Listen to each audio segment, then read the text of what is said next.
Allez, vas-y.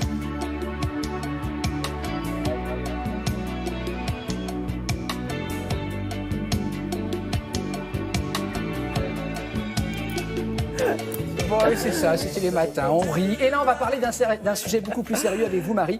Vous avez rencontré Rana Ahmad. C'est une jeune femme saoudienne qui était, je crois, menacée de mort dans son pays, en Arabie Saoudite. Elle a fui son pays et elle raconte son parcours dans un livre absolument exceptionnel. Parce qu'en plus, elle milite pour le droit des femmes. Exactement. Et puis, vous savez, on est en pleine affaire Jamal Khashoggi, ce journaliste assassiné en Turquie. Donc, le hasard fait plutôt bien les choses parce que là, son livre sort au même moment. Et donc, elle parle de l'Arabie Saoudite. Et effectivement, dans ce livre, qui s'intitule ici « Les femmes ne rêvent pas », elle raconte à quel point elle a besoin de liberté. Et donc, elle se rebelle contre sa famille, elle se rebelle contre la culture patriarcale et aussi sa religion, parce qu'en fait, elle devient athée, figurez-vous. Elle a été musulmane et elle devient athée. Elle se pose plein de questions. Et là, elle n'a pas d'autre choix, finalement, de fuir son pays, parce que l'apostasie est évidemment passible de peine de mort en Arabie Saoudite.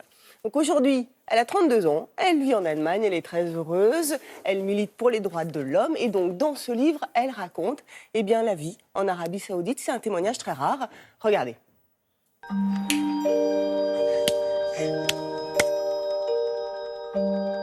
Quelle était la vie qui vous attendait en Arabie Saoudite ? Je n'avais pas de vie, c'est aussi simple que ça. Parce que je ne pouvais pas voyager, je ne pouvais pas sortir de la maison sans mon père ni mon frère, je ne pouvais pas penser par moi-même, je ne pouvais pas avoir mes propres rêves. J'ai toujours eu ce sentiment que nous étions à part. Et quand je voyais les autres filles qui pouvaient jouer et faire bouger leurs cheveux comme ça, je me suis demandé pourquoi je ne pourrais pas être comme ça moi aussi. À l'âge de 25 ans, vous êtes devenue athée. Qu'est-ce qui s'est passé ? En Arabie Saoudite, il y a des lois. Si tu quittes l'islam et que tu deviens athée, ou que tu choisis une autre religion, c'est la peine de mort.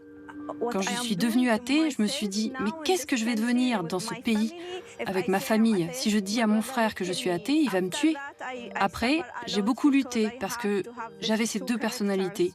D'un côté, j'étais musulmane, je faisais tous les trucs des musulmans, je me couvrais entièrement. Et d'un autre côté, j'étais athée. J'avais peur, j'avais tout le temps ça en moi. Je voulais que personne soit au courant.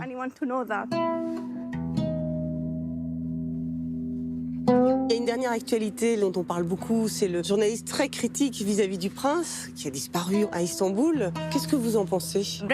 Le prince Mohammed Ben Salman a dépensé beaucoup d'argent pour faire de la propagande et se donner une belle image. Et Jamal Khashoggi écrivait dans un journal aux États-Unis. Et pour le prince, il fallait le faire taire. Vous savez, il ne faisait qu'écrire, il n'a tué personne, il ne faisait rien de mal. Il ne faisait qu'écrire et donner son opinion à propos du gouvernement. Concernant les droits des femmes, il permet aujourd'hui aux femmes de conduire. Quel genre de changement fait-il ? Encore aujourd'hui, quand une femme se fait battre par son mari ou par son père, elle ne peut pas appeler la police pour demander de l'aide. Alors oui, il a autorisé les femmes à conduire, mais quel genre de femmes conduisent aujourd'hui en Arabie Saoudite ? Les femmes qui viennent d'un autre pays ? Les femmes qui viennent de pays libres, les femmes qui habitent de grandes villes, les femmes qui habitent les autres villes d'Arabie Saoudite n'ont pas l'autorisation de leur famille. Elles n'ont d'ailleurs pas accès aux auto-écoles. Je ne peux pas le dire pour toute l'Arabie Saoudite, mais à Riyad, il n'y a pas plus de 3 ou 4 femmes qui conduisent. En ce moment, donc, vous vivez en Allemagne, comment vous vous sentez ? Maintenant, en Allemagne, je me sens en sécurité. Je me sens libre et chaque fois que je sors de la maison, j'ouvre la porte et je vais dehors. Et ça, pour moi, c'est quelque chose d'énorme. Maintenant, ça m'est autorisé. J'ai mérité cette vie.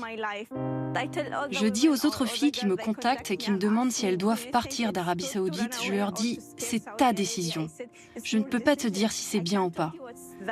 Mais le fait de vivre en toute liberté, c'est juste incroyable. »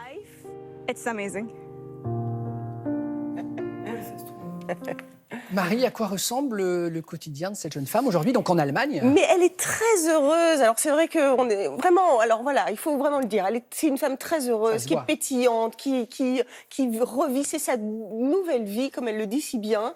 Et aujourd'hui, en fait, elle a créé une association, c'est Atheist Refugee évidemment à l'aide d'autres réfugiés athées, parce qu'il faut savoir qu'il n'y a pas que l'Arabie saoudite qui menace les ressortissants athées. Il y a aussi l'Irak et il y a la Jordanie aujourd'hui. Donc elle aide toutes ces personnes qui sont rejetées, en tout cas qui décident d'être athées et qui finalement sont menacées aujourd'hui.